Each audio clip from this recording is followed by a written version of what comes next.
Hello guys and welcome to today's daily puzzle forcing moves Rebound. Let's get right to it. So what do I see? Well, I see a king that's almost in the corner, which is something we absolutely love to see over here. And we even have some ways of enabling it, especially our queen over here with a diagonal check or our bishop with a diagonal check, but both leave some holes unfilled. Especially because this bishop could interpose, however that wouldn't be too much of a problem because we can simply take it. But if the king moves in the corner, well, that's basically the end of that story. Because sure, we can give a check, but they have the rook to deal with that check, and outside of that, we don't really have any follow-up once we have one of our pieces over here.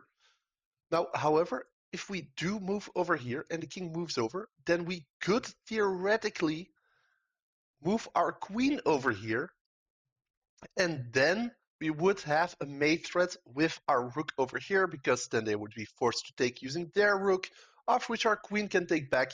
They can interpose, but the king will be over here, so our queen can take for checkmate. However, this loses a lot of tempo. Since we are doing this, why not immediately go for the cutthroat move and do this? Well, that's actually exactly what we're going to do, because the combination I just showed would still work if they move in the corner. So instead, they are going to take the queen. And sacking the queen is something we don't mind to do on this channel, especially because now our bishop can slide over, and with the king having no more escapes left, they are forced to interpose. Now that they have interposed, it's very tempting to say, let's take their bishop under cover from our rook, but that would leave them with an escape for them, and we don't want that. So instead, we are actually going to slide our rook over and seemingly open ourselves up to checkmate with the queen and rook.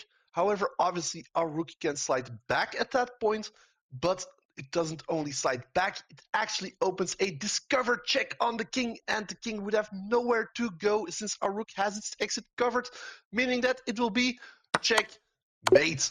There we go. Thanks for watching. Please leave a like, subscribe, and see you next time.